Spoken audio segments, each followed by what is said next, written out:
What is going on, everybody? Welcome back to Phones and Drones. Here it is. You guys can see it.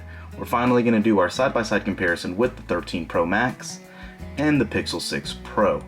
The reason we're doing these two directly is for obvious reasons. These are meant to be the highest end models of each respective company's flagship devices this year. So, for those of you not familiar, let's get this out of the way. If you're locked into the Apple ecosystem and you have an Apple Watch and you have all the iCloud stuff backed up and iMessaging and everything like that, you're pretty much locked in and to guarantee yourself needing to get a new iPhone or continuing to stay in that ecosystem in iOS.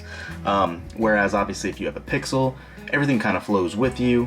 Anything with Android will carry over to an iPhone, so if you use Google Photos, it'll back up and you can pull it up directly on your iPhone 13 Pro Max or any iPhone or iPad as well. So you're getting a lot more flexibility with Android and with the Pixel than you would with an iPhone, but as we always know, Apple has been a closed garden for a long time here. So first things first, let's go ahead and talk about these designs, and they are both very striking, very different, and very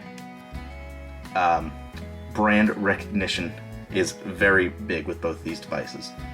So Apple's looked somewhat the same now for a number of years, whether it's been rounded edges or basically straight edges, and it has that camera island. The Pixel now comes with that camera bar, obviously, and it's a much more striking design. Now, having said all that though, there is no doubt here what Apple did. It is a much more seamless design than with this Pixel. And when the light hits it right, you can see the camera bar on the back kind of is not perfectly flush. You can see right there is kind of cutoffs. It is not one solid piece like Apple did here with the iPhone. The railing are pretty glossy. This is actually aluminum as opposed to the stainless steel you get on the iPhone. With the iPhone, you are getting a much heavier device as well. It's noticeable. When you have them both in hand side by side, the Pixel actually feels much lighter than what you would assume it to be.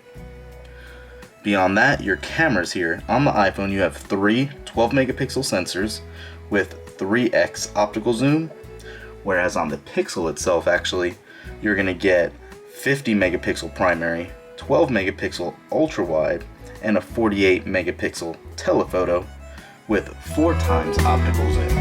So a little higher optical zoom, much higher megapixel count than the iPhone, but as we know, pixel size does not always matter. It's a combination of the software and how everything works together. On the front side of the devices, you are going to get a 11 megapixel sensor on the iPhone, and on the Pixel you're getting a 12 megapixel sensor. So that's in that punch out as opposed to the notch, just something to keep in mind as well. Beyond that, while we're on the front side of these displays, let's take a look at it and see exactly what we get here.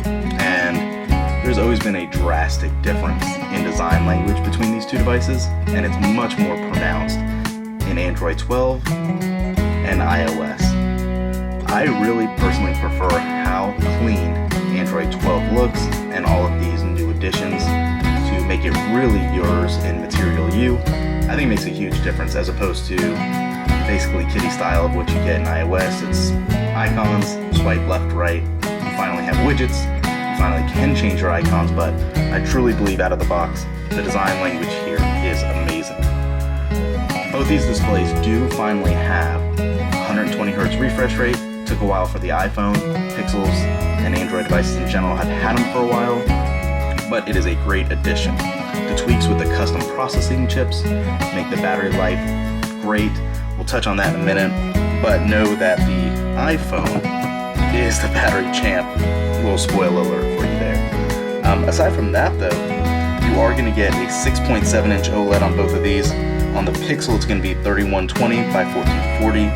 And on the iPhone, you're going to get the same 6.7 inch OLED, but it's 2778 by 1282. So, very close. You get a little higher pixel density on the Pixel, but nothing significant. Both these displays look really, really good and rich and vibrant.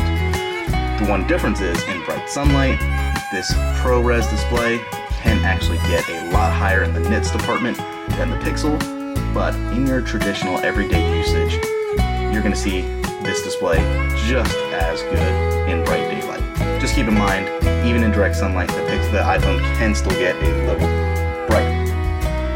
So we were just joking about that battery department and all that, and for those of you that read all these reviews and watch these videos from every channel on YouTube, this iPhone is a battery champ. There is nothing else touching it, and that includes this Pixel. The on-screen time on the iPhone is just phenomenal. It has gotten me throughout the day and then some. I've had 7, 8, almost 9 hours of screen on time with this phone. It's phenomenal. Nothing touches it, plain and simple. That is coming with only a 4352 milliamp hour battery.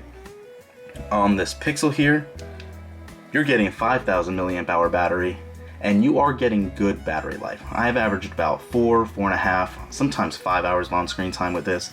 Ironically enough, the Pixel 6, if you guys follow my other videos, was actually getting a little more, but it could be because of the lower refresh rate display. I'm not quite sure, but just something to keep in mind. Both of these are good in the battery life department in general.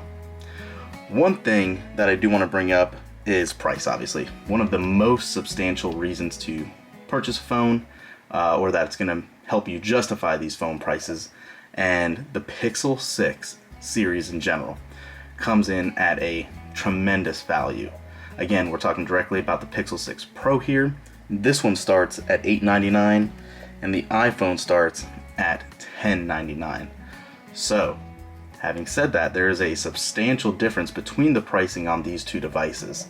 It's going to still come down to a personal preference. If you can splurge and spend that extra $200 on the iPhone, you are not going to be disappointed with what you get.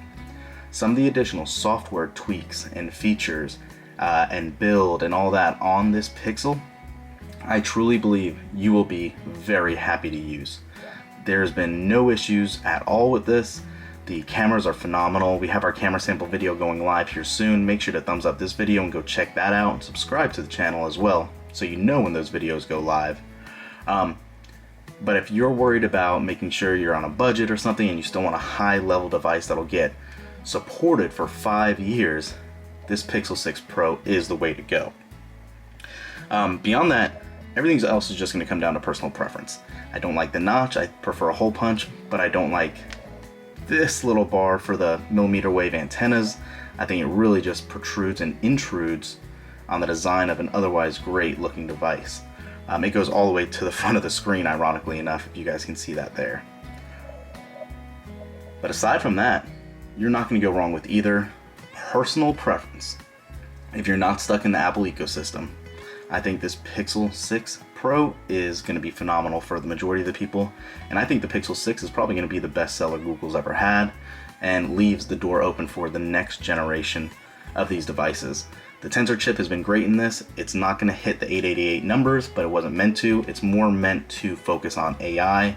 The voice recognition on this is insane. We know how weak Siri is, and that feature alone, especially when it comes to voice dialing and all that, or voice texting, it really is an added benefit of this device. So keep that in mind. Your choice, personal preference, design language is all up to you. That's it. Let us know in the comments down below, which one of these two devices do you prefer?